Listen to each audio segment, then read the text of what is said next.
Address in reply, I recognize the honourable member for Pictou West.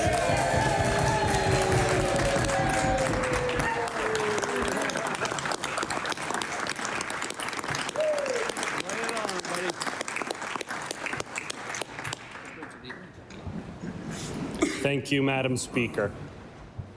Madam Speaker, one blistering cold morning when I was in grade 9 or 10, I was in the kitchen at the farmhouse preparing my school lunch. Over the radio, it was announced that due to school buses not being able to start in the cold temperatures, school is canceled. And all the kids in Pictou West rejoiced. Except for those named Marco McLeod, because with school being canceled, it meant that I had to go work with my dad. The work for the day involved going to a woodlot to repair a flat tire on a wagon. Having to take off our mitts to work on the tire, our fingers began to freeze. Once frozen, we jumped back in the truck to thaw our digits before repeating the cycle again and again until the job was done. There are many hardworking folks in Pictou West, and I am here on their behalf.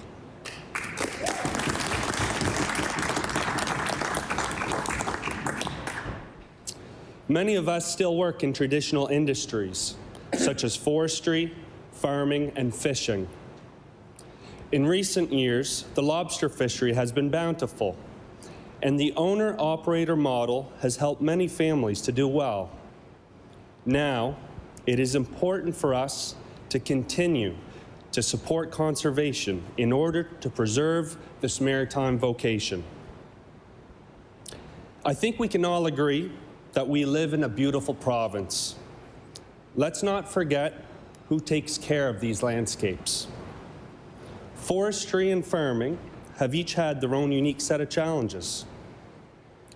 The Nova Scotia Loyal Program is a great step forward to showcase what this province can offer.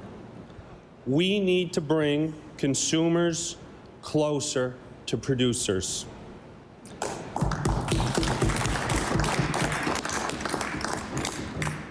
And for forestry, there are a few projects that could potentially be on our horizon that could help us to manage our woodlots and our wood fiber responsibly. Farmers and foresters take care of our land, so we need to take care of them. Now, I could keep talking about the fine panoramas of this province, or I could just invite you to the beautiful Pictou waterfront to enjoy a cold beverage on a restaurant patio while viewing a gorgeous sunset.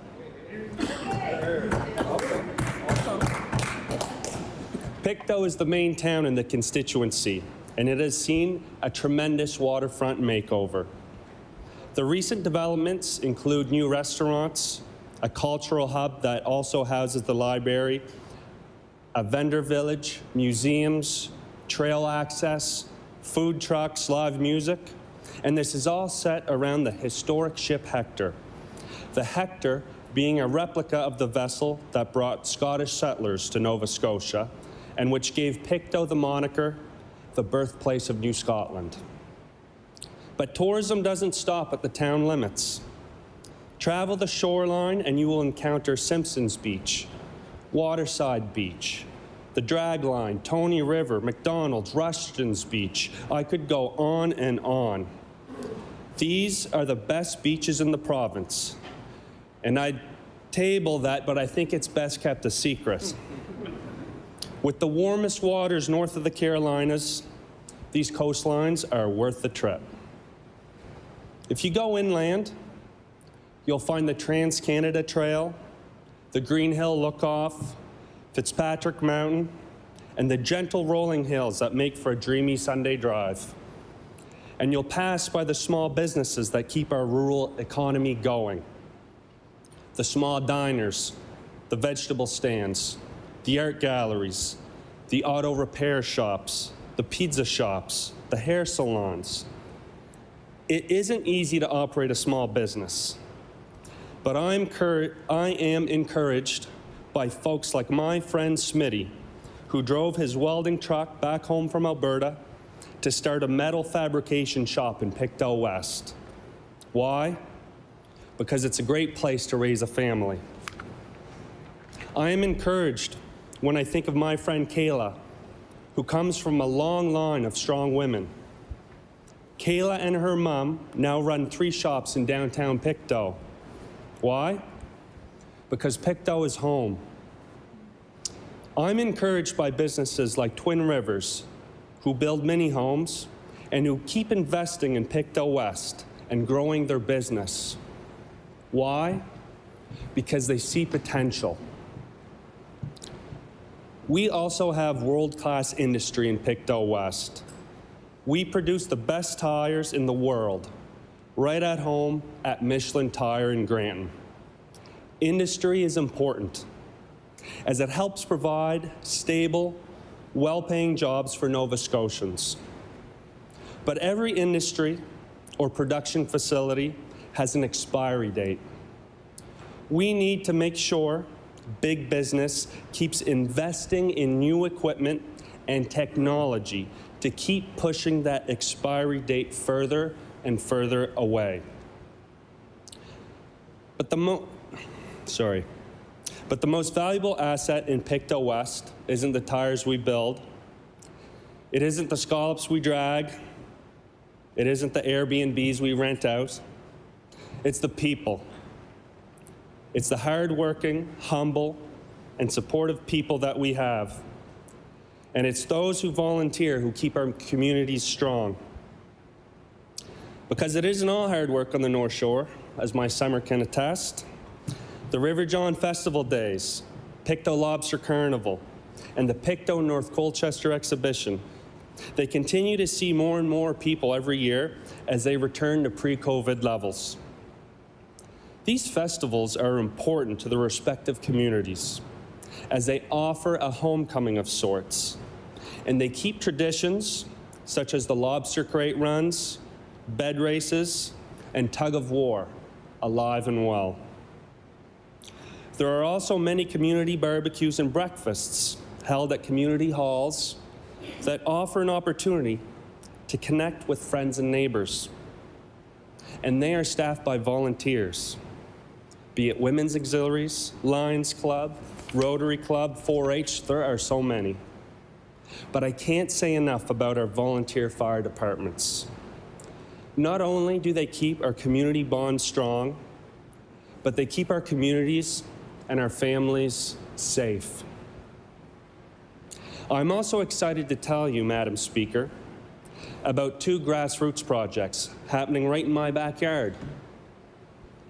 In Scottsburn, we have the Community Food Forest, where permaculture is practiced and food is grown free for the members of the community to collect, where young children have the opportunity to get their hands dirty digging up root vegetables, while adults can attend workshops on preserving and fermenting and jamming. In Meadowville, students can attend the Pictou County Forest School, an outdoor education organization that gets kids out of the classroom and into the woods, into canoes, into snowshoes, and into shelters. Lesson plans include photosynthesis, weather dynamics, learning to tie knots, and even analyzing fossils. But the real lessons teach resilience, confidence, and teamwork. Pictou West is a rural riding. Folks are polite and tend to themselves, but we do like to stay connected. And that means maintaining our roads. The Gravel Road Capital Program and the Rural Impact Mitigation Program are important to us.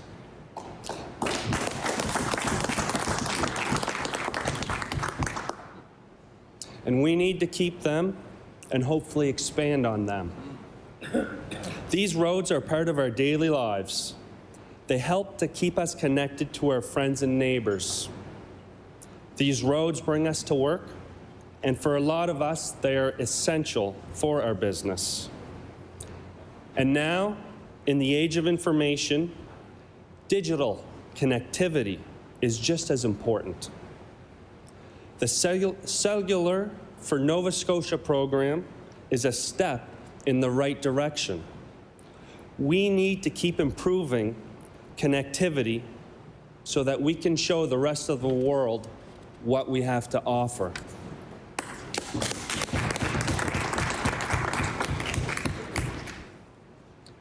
Healthcare is a topic that came up on the doorsteps of Pictou West. Building a new med school, common sense credentialing, and digitalization of the system is a great launch pad to send our healthcare where it needs to go.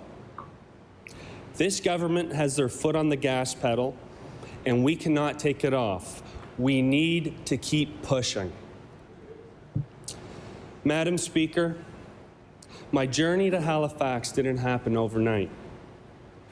It took 7 generations of farming McLeod Meadows. 2 parents qui m'ont bien élevé. Une famille qui m'aime.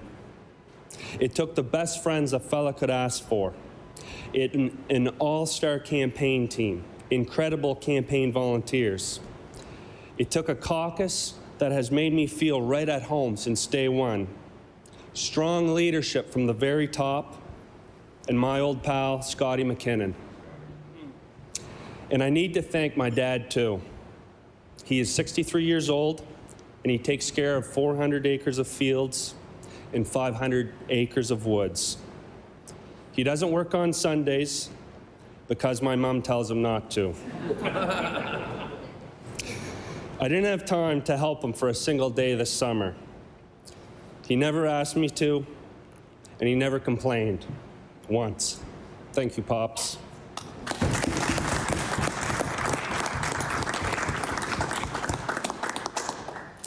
And to my little but mighty team at the constituency office, thank you. Thank you to Michelle and Sean for holding it down while I'm here in Halifax. It really is an honor to be standing here. I am reminded of it every day as I walk past the statues and the portraits. We may not have great air conditioning in here, but we certainly have great history, great tradition, and a great foundation. I look forward to working with every single one of you. We may not always agree on priorities and solutions, but we are all here for the same reason: to represent our people, to represent Nova Scotians. I'm especially excited to work with the under 40 crowd. Now,